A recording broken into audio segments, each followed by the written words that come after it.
किसी गांव में गरीब पति पत्नी रहते थे। पत्नी जब गर्भवती हुई उस समय दोनों जंगल में ताड़ के फल बीनने के लिए गए। दोनों ने मिलकर ताड़ के काफी फल इकट्ठे किए, पर पत्नी को वहीं पर प्रसव पीड़ा हुई और उसने एक बच्ची को जन्म दिया। अब दोनों सोच में पड़ गए कि इतने फल और बच्ची दोनों को साथ घर लेकर कैसे जाएं। दोनों में इस बात को लेकर तकरार होने लगी। पत्नी कहने लगी, बच्चे को लेकर जाएंगे, जबकि पति का कहना था फल लेकर जाना अधिक महत्वपूर्ण है। काफी बहस होने के बाद आखिर में पति की बात ही रही। बच्चे को फल के पत्ते पर सुलाकर वहीं छोड़ दिया और ताड़ के फल उठाकर घर ले गए। बच्चा उस बीहड़ जंगल में अकेला सोया रहा। जब उसे भूख लगी तो वो रोने लगा। माँ बाप तो वहां थे नहीं, फिर भला उसका रोना कौन सुनता। उस समय एक जंगली भैंस वहीं चर रही थी। रोने की आवाज का पीछा करते करते वह बच्चे के पास पहुंच गई। उसने देखा एक छोटी सी बच्ची ताड़ के पत्ते पर लेटी रो रही है। भैंस मन ही मन बोली, शायद इसके माता पिता जंगल में लकड़ी इकट्ठी करने गए, इसलिए बच्ची को यहाँ सुला दिया है। पर काफी देर इंतजार करने के बाद भी बच्ची को लेने कोई नहीं आया। तब भैंस दया करके बच्ची के पास गई, पर भैंस भला बच्ची को कैसे उठा पाती। भैंस भगवान का नाम लेते हुए बोली, अगर यह बच्ची इंसान की है तो सींग से छूते ही यह सींग से चिपक जाएगी। इतना कहकर उसने सींग से जैसे ही बच्ची को छुआ, बच्ची सींग से चिपक गई। बच्ची को भैंस अपने घर ले गई और अपना दूध उसे पिलाया। इसी तरह वह बच्ची भैंस का दूध पीते हुए बड़ी होने लगी। प्रतिदिन भैंस जंगल में चरने के लिए जाती। बच्ची भैंस के मकान के आगे खेलती रहती। एक दिन बच्ची अपने आप से बात कर रही थी, अगर मेरे माता पिता होते तो मेरे लिए सूपा टोकरी ला कर देते, जिसे लेकर मैं खूब खेलती। भैंस के कानों में उसकी ये बात पड़ी। भैंस ने बच्ची से पूछा, बेटी तुम क्या कह रही थी। तब बच्ची बोली, मेरे माता पिता होते तो मेरे लिए सूपा टोकरी ला कर देते, मैं उनसे खूब खेलती। उसके यह बात भैंस के मन को आहत कर गई। उसने कहा, बेटी यही बात सोच रही थी, ठीक है मैं तेरे लिए ला दूंगी। इसके बाद हाट बेचने के लिए लोग जिस रास्ते से गुजरते थे, उसी रास्ते के किनारे कीचड़ में सौ की तरह वह लेट गई। हाट में सूपा टोकरी बेचने के लिए जाने वाले लोगों ने भैंस को इस तरह बड़ा देखा तो दया करके सूपा टोकरी को नीचे रखकर उसे कीचड़ से घसीटकर निकालने की कोशिश करने लगे। भैंस को जैसे ही उन्होंने खड़ा कर दिया, उसने लोगों को वहां से खदेड़ दिया। लोग डरकर अपना सामान वहीं छोड़कर भाग खड़े हुए। उनके सूप टोकरी लाकर उसने बच्ची को दे दी। बच्ची वो सब लेकर खुशी से खेलने लगी। इसी तरह एक दिन बच्ची बोली, मेरे माता पिता होते तो मेरे लिए कपड़े गहने ला देते। ये बात जंगल से लौटते समय भैंस ने सुनी। पास जाकर उसने बच्ची से पूछा। उसने कहा, कुछ नहीं माँ। भैंस ने फिर पूछा, बता दो बेटी। तब बच्ची बोली, मेरे माता पिता होते तो मेरे लिए कपड़े गहने ला देते, मैं पहनकर नाचते कूदते खूब खेलती। भैंस बोली, बस यही बात है ना, इसके लिए इतना सोच रही है, मैं तुझे सब ला कर दूंगी। भैंस फिर उसी रास्ते में जाकर मरे हुई की तरह कीचड़ में लेट गई। उस रास्ते से हाट में सामान बेचने वाले व्यापारी गुजरे तो भैंस को इस तरह पड़ा देखकर सोचा, ऐसे तो ये मर जाएगी। सोचकर सबने अपना सामान नीचे रखकर उसे कीचड़ से निकालने की कोशिश की।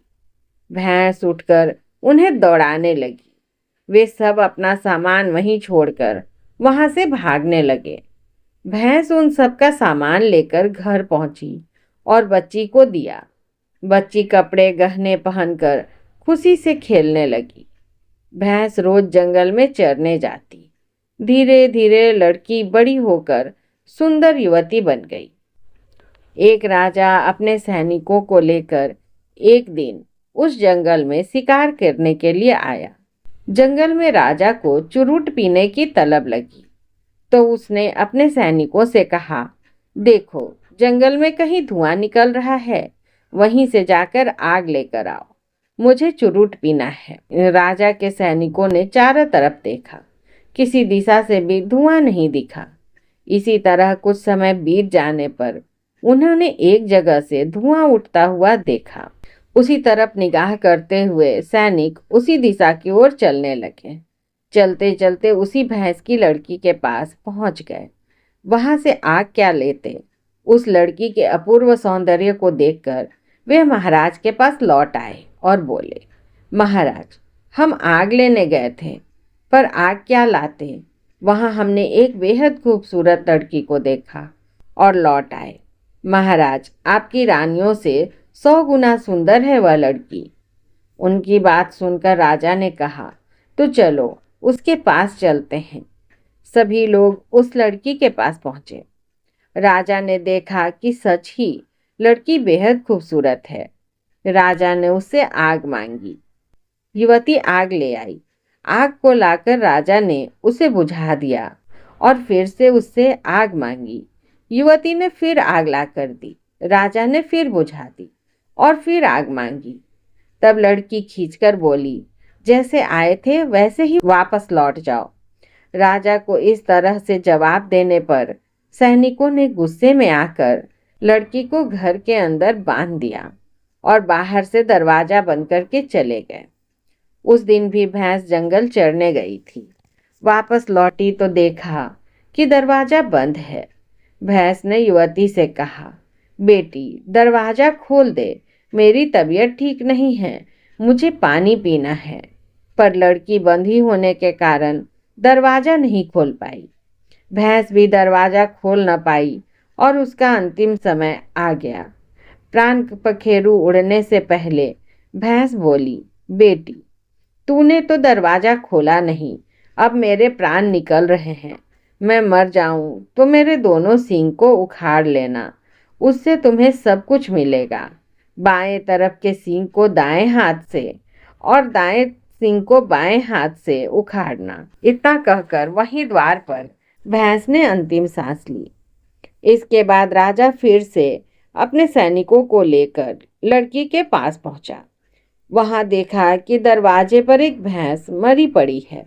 राजा के सैनिकों ने भैंस को वहां से हटाकर लड़की को बाहर निकाला और बोले, हम तुम्हें अपने राजा की रानी बनाकर ले जाएंगे।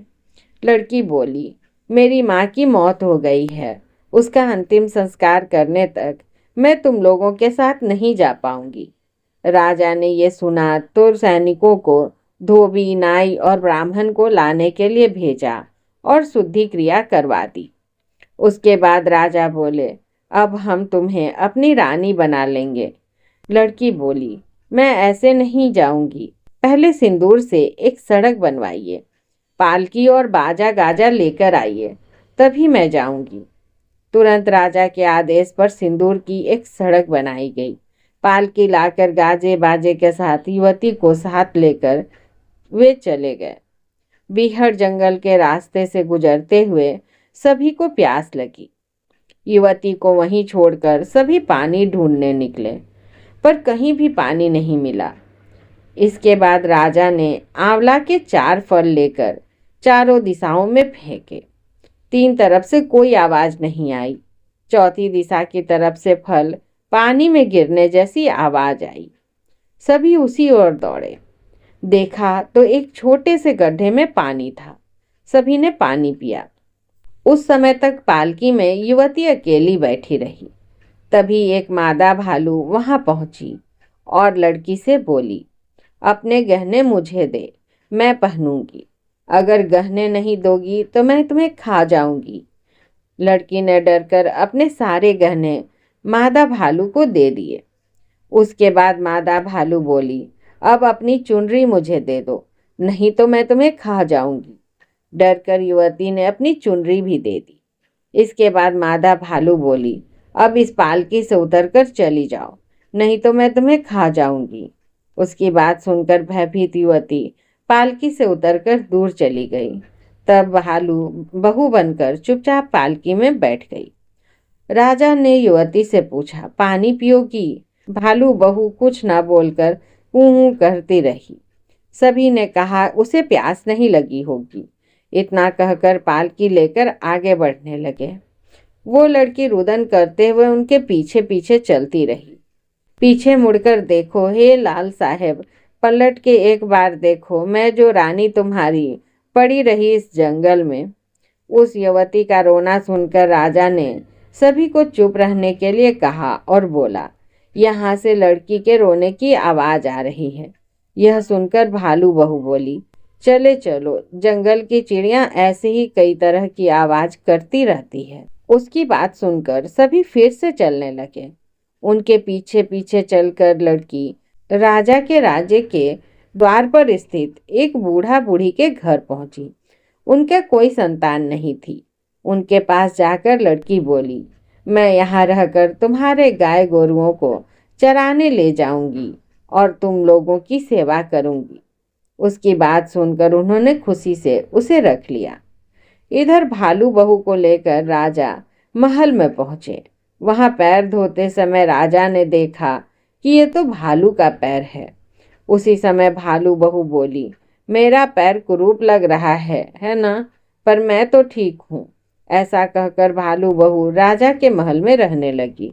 उधर युवती बूढ़ा बूढ़ी के घर गाय गोरुओं को चराती रही।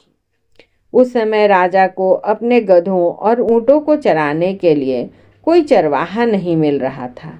राजा की परेशानी को जानकर बूढ़ा बूढ़ी ने कहा, हमारे घर में एक युवती है, वही आपके गधों और ऊँटों को चराने ले जाएगी। इसके बाद युवती राजा के गधों और ऊँटों को लेकर हर दिन 7 जंगल पार करके चराने ले जाती। वहां पहुंचकर अपनी माँ भैंस के सींग से सोने का झूला निकलवा कर पेड़ पर टांग देती और रानी की तरह सजकर झूले पर बैठकर झूलने लगती और गीत गाती, ऊँट रे ऊँट, गधा रे गधा, 7 जंगलों में जाकर चराओ। ऊँट रे ऊँट, गधा रे गधा, 7 झरनों का पानी पी आओ। मैं तो झूल रही हूँ सोने के झूले में। उसका यह गीत सुनकर ऊँट गधे युवती की तरफ देखते रहते, चरते नहीं। शाम होने पर युवती झूले से उतरकर उसी भैंस के सींग में झूले को रख करके ऊँट और गधों को वापस घर ले जाती। ऊँट और गधे न खा पी कर धीरे धीरे बीमार होने लगे। राजा ने उनकी यह हालत देखकर अपने नौकरों से कहा, उस लड़की पर नजर रखो, देखो कि ऊँट और गधों को चराने ले जाकर वह क्या करती है। उसके दूसरे दिन युवती ऊँट और गधों को लेकर 7 जंगल पार करके उसी तरह जगह पर पहुंचकर सींग से झूला निकालकर रानी की तरह कपड़े गहनों से सजकर झूले पर झूलते हुए वही गीत गाने लगी। हर दिन की तरह ऊँट और गधे उसे ही देखते हुए खड़े रहे। यह सब बातें देखकर राजा के परिचारकों ने जाकर राजा से सारी बातें बताई। यह सुनकर राजा खुद देखने गए और देखा कि वह युवती सींग से झूला निकालकर रानी की तरह सजकर झूला झूलते गीत गा रही हैं। ऊँट और गधे उसे देखते खड़े रह रहे हैं। राजा ने पेड़ के पीछे छिपकर सारा नजारा देखा। वह अपूर्व सुंदरी झूला झूल लेने के बाद झूले से उतरकर सारा सामान समेटकर सींग में जमा करने लगी। तभी राजा उसका आंचल पकड़कर खींचते हुए बोले, तुम यहीं रहकर ऐसा काम कर रही हो, यह मुझे पता नहीं था। मैं तुम्हें आज अपने साथ ले जाऊंगा। राजा की बात सुनकर युवती बोली, मैं आपके पास वापस नहीं लौटूंगी। पहले ही मुझे परेशानी में डालकर भालू बहू को साथ ले गए। जाइए, जाकर उस भालू बहू को बाहर निकालिए, तभी मैं रानी बनकर वहां जाऊंगी। राजा ने कहा, उसे मैं कैसे निकालूं? लड़की बोली, आज से आप कुछ खाएं पिए मत। कोई पूछे तो कहिएगा एक नया कुआं खुदवार कर सारी बहुएं जब उसकी प्रतिष्ठा कर लेंगी तभी आप खाएंगे। और जब सारी बहुएं प्रतिष्ठा के लिए कुएं के पास जाएंगी तो उसी समय भालू बहू को कुएं में धकेल दीजिएगा। राजा ने लड़की के कहे अनुसार किया। एक नया कुआं खुदवाया गया। सारी बहुएं मिलकर प्रतिष्ठा के लिए कुएं पर पूजा करने गई। पूजा करते समय प्रणाम करने के लिए जब बहुएं झुकी तो भालू बहू को राजा ने कुएं के अंदर धकेल दिया। फिर राज्य कर्मचारियों ने कुएं में मिट्टी डालकर उसे पाट दिया। भालू बहू अंदर से चिल्लाती रही, ठहर जाओ, मेरे वंश के दूसरे भालू तुम्हारे इस काम का जरूर बदला लेंगे। भालू बहू के मरने के बाद उस लड़की को राजा ने हमेशा के लिए रानी बनाकर रखा।